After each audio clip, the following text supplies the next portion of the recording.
Okay. Hi guys, I'm Sean. This is Alyssa. Gus is in our hearts, and this is Internet Rabbit Hole Daily. And we are back, and for the first time ever, this episode is sponsored by Vixing. Vixing! He gave us $50. 50 Holy whole mackerel, which is like a dollars. huge deal for us. It's a big deal. We don't make a whole lot of money here on Internet Rabbit Hole Daily, and so every single dollar helps a whole lot. Links are in the description. Especially $50. That helps a whole lot. Links are in the description to donate. And there's a new link, like where it's a website called Ko-Fi. On there, you can use Stripe if you don't want to use PayPal. So I guess what you're saying is we're going to have even more options for you guys to give us money coming up like that. But anyways. No pressure No at pressure. all. No pressure. We do have an idea to eventually start like a Patreon, like it won't necessarily be on the Patreon website. It'll be more on this Ko-Fi like Patreon thing. We wanted to do something like live streams. Ooh. Let us know if you guys would be interested at all in that. Yeah. It would be at a low rate of $1 Canadian what we're thinking. a month. And I just thought we'd put the ideas out there. I've been talking about this. I've been planning this. Well, we love making content for you guys, but it certainly takes time. It certainly takes money. And so if we can recoup that in any way, it means more content. And then if we did a live stream, then we can like live chat with you guys. Yeah, I'm really looking forward to that. Connect with more people too. So thanks again, Vic. If you're interested. Yeah, this was Vic. huge. And it's a video about the Battle of Saragarhi, which I guess that was the battle that's featured in Kasari. Okay, all right. And this is a little bit more. This is like the real story kind of thing. Not that wasn't the real story, but that was a trailer. It sort of was, action-packed overview. Yeah. Now this is going to get into some specifics, so I'm down for that. And this channel is Extra Credits. Okay, here, look at the description there. It says, a humble single station manned by only 21 Sikh officers of the British Empire finds itself beset by 10,000 attackers. Wow. There is no hope for relief, but even knowing it will come at the cost of their lives, the Sikhs refuse to stand down. Wow. All right. Press play. Graveyard of Empires, where Alexander met his Afghanistan match, graveyard. where the great Soviet would stumble. Yeah, no one's been able to. September of 1897, the British Empire takes its turn playing out their own tragedy in the heat and the dust. Eventually, they too will leave enervated, sapped of strength by this unforgiving land. But not today. Because it's the desert. It's Afghanistan. They're known for not being able to be conquered. You know, the British were trying to invade and colonize. Like they said, even the Soviets, took a shot and just couldn't.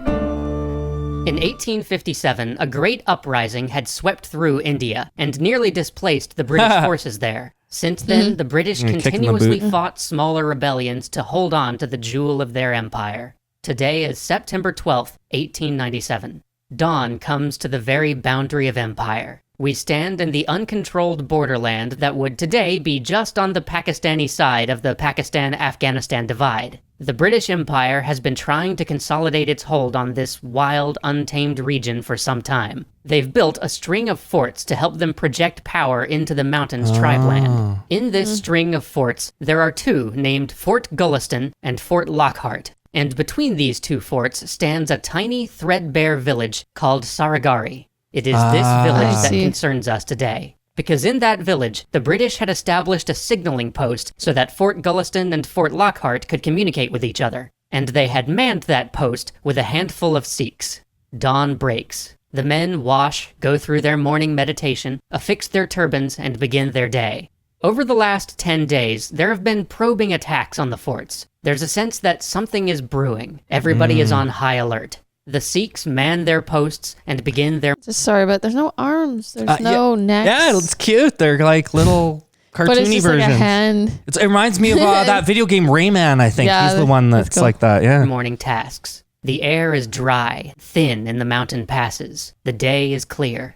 Someone tells a joke to break the tension, and everybody laughs, but the feeling remains. One of the lookouts shouts, "There's a great mass moving on the horizon." 10,000. 21 men in this tiny post take 21, right? It's 21 to 10,000. I don't think... How do they have enough bullets? enough shells. I can't even fathom just the visual of that. 10,000 people coming at you. Yeah, I'd be like running the other the way. Signalman operates a tiny hand-cranked mirror that lets him send messages to That's the so forts cool, by though. making Morse code out of flashes of light. He How do you signals even, Fort like, Lockhart to let understand them Morse know the code? situation. Fort Lockhart signals back that they count at least 14 standards, at least 10,000 tribesmen, once allied with the British but now in full revolt. And they are descending on the fort, with only the little signaling post standing in their way. All around the signalmen, the rest of the unit is piling up ammunition and barring the gates of their tiny compound. The signalman sends a fateful message. Can you send help? Jeez. There's a moment's delay. Oh, gosh. Then a reply.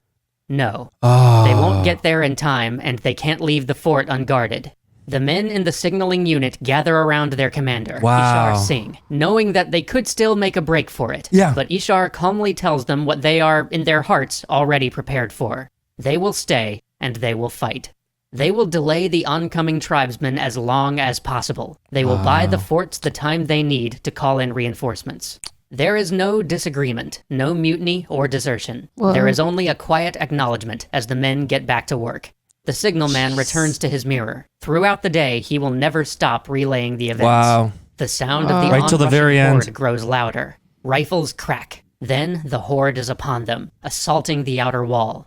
The disciplined fire of the Sikh troops break the first wave of rushing tribesmen, but they are like the sea, rolling back, Yeah. reforming, and then rushing forward again with even greater Like you said, they strength. wouldn't even have enough Bodies bullets, drop literally. all along the killing field in front of the signal post. 20 rifles. Just the time that for the 21 people takes to like reload a gun or do that or like Yeah, it's insane. Yeah, absolutely insane. roaring against 10,000. But this time, it's not enough to break the charge. Shells pepper the rough-hewn walls. One of the signal company falls dead. Then the enemy is at the wall, climbing, clambering up, determined. A brief melee, knives and swords and bayonets and rifle butts. They break the wave again, but this time there's Sikh blood in the dust, under the baking sun. The bodies of the fallen are carried back to the inner wall. Each loss is a friend, one of only 21 holding this station, and that number is dropping. Shouts are heard from outside the wall. Wait, sorry, who's carrying? Some of the 21 people are dying? Yeah. And then who's carrying them out? Well, the other members of the 21.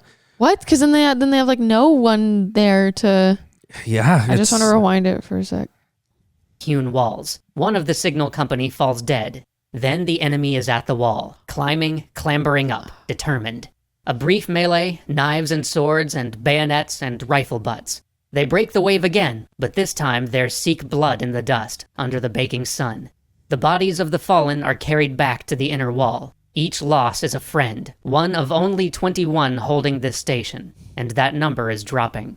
Shouts are heard from outside the wall. The tribe's leaders are promising the Sikhs wealth, safety, positions of importance if they just abandon Oh, their wow. I post. didn't know about that.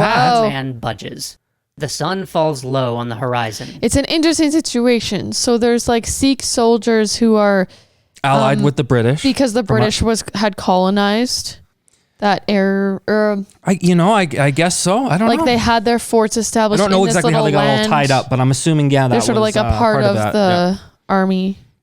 Yeah. That's the thing that too. It's like they're fighting for these British people that want to just take over more land, Yeah. which sucks. I don't know. I don't know what the... too that they're like, I'm sure if it was British people out there, they'd be slacking. Like, I think- tea time. This time. Anytime you've got 21 But they- people taking on 10,000 people for anything, Yeah. it's like there's going to be tremendous fear and a very high probability of wanting to get the hell I out of think there. if it was British, fancy British people, they'd be a bit Okay, scared. all right, okay, yeah. A smear of blood scarlet by the smoke. The attackers have set fire to the low brush that clings to the hills surrounding the fort. Whoa. The Sikhs look out, trying to see the shapes of their foes through the thick gray smoke. Then the signalman shouts. The neighboring fort has flashed a dire warning. Oh, no. From their position on the hill, the fort spotted a handful of tribesmen coming out of the smoke on a blind approach to the side of the signaling station. They've breached the first wall. Ishar Singh barks orders, breaking off a handful of men to defend the breach. When shots sound from the flanking attack, the main force again rushes the main gates with their now diminished defenders. Soon, all combat deteriorates to a desperate melee with bayonet, knife, boot, and sword. Tribesman after tribesman falls to the Sikhs' cold steel, but the weight of numbers takes its toll. Inch by inch, the Sikhs are pushed back.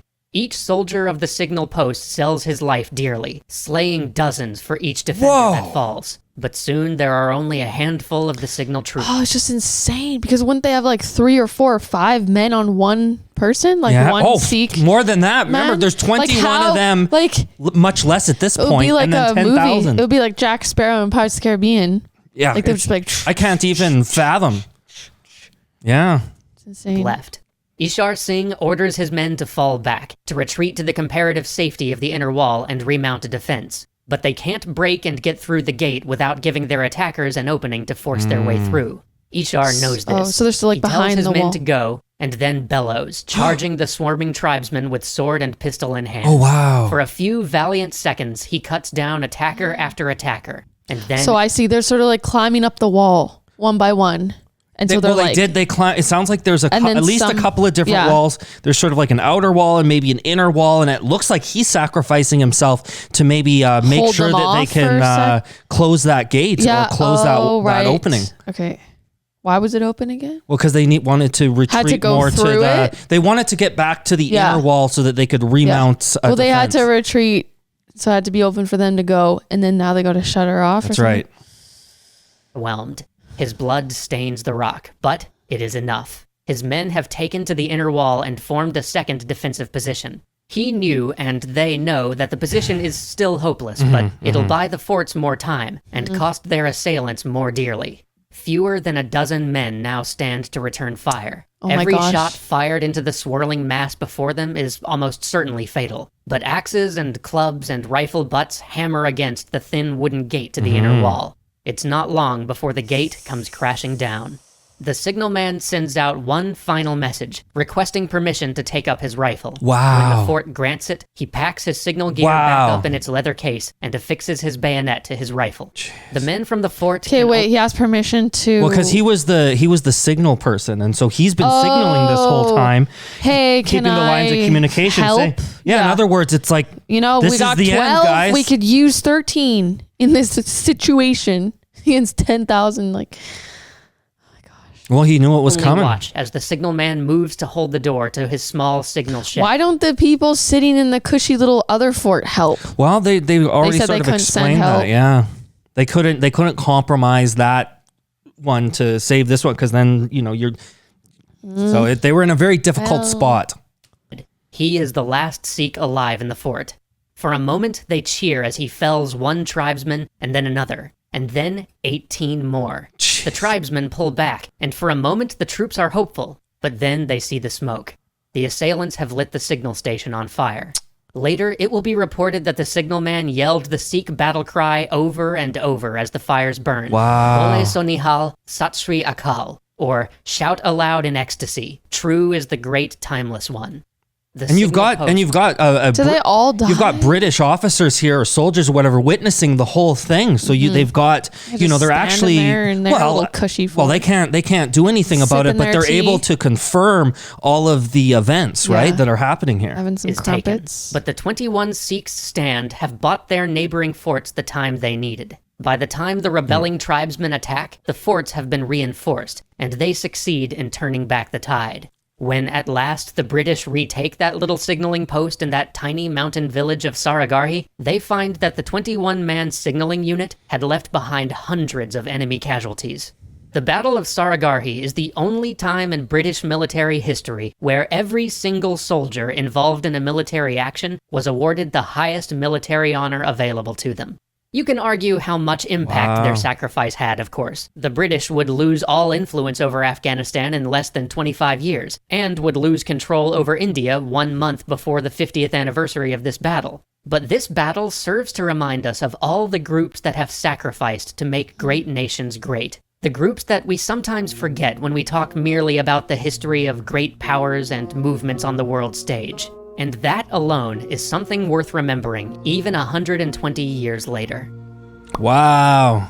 So they all ended up dying though. And Yeah. But they They all ended up dying, but they but their did this mission crazy, was miraculous successful. You know, in a certain way, they were victorious. They lost their lives. It was the ultimate price to pay. The British but they people gave just time piss me off, to though, because they reinforce don't the even other wanna, like, they're encampments. colonized and they don't even want to be part of that, I'm sure. And then it's like, and then the British people, didn't they lose anyways? It was saying. Yeah, it sounds like they're meddling, and then they put like the Sikh people out for them to fight for them, and it just. It irks me a bit. It irks me. Yeah, I think both of us probably need to dig in a little bit deeper and to sort of know more about those relationships between, the Sikh soldiers, the British soldiers, and what their agreement was and how it all came to be. We are too ignorant, definitely, when it comes to this sort of stuff. So once again, big shout out to Extra Credits for putting this video together. That was really cool. Vic Singh for because guys, and supporting this channel. We love Internet Rabbit Hole. We love reacting to things and sharing with you guys. Yeah. But one of those necessary evils is the whole money thing. We need to make a few bucks in order to keep this going, and people like Vic are going to make it so that we can keep providing this content for you guys, getting to know you better. There'll be 2 links now. So one of them, it's sort of like, it looks like a forum page, but you can donate through there. It's called Ko-Fi. It's kind of like a Patreon thing, which we haven't started yet, but you can just go in there to donate. That one you can use Stripe. That's why I'm starting to put it there. If you don't want to use PayPal, you can use Stripe, where you put your credit card. So this is our long way of saying, if you want to give us money, check that description out. No pressure. And maybe even you send us a recommendation or something you want us to react to, and you know what? Somehow, strangely, those ones get bumped to the top of the queue. I mean, I'm not suggesting, I'm just saying. But anyways, if you guys want to keep enjoying this sort of stuff with us, well, then we're going to ask you to click that subscribe button. Click the little bell icon. Choose all from the drop-down menu so you can get updated every time we upload a new video. If you enjoy this video, please let us know by clicking the thumbs up button and leaving your thoughts in the comments down below. That's right. Keep sending in recommendations to the email irhsubtitles@gmail.com. And we've got a subreddit now, so you can go to reddit.com/r/internet rabbit hole. Made by our good friend Amber D. Thank you, Amber D. That's right. We love hearing from you guys. This is Internet Rabbit Hole Daily IRH signing off. Bye, guys. Bye-bye, guys.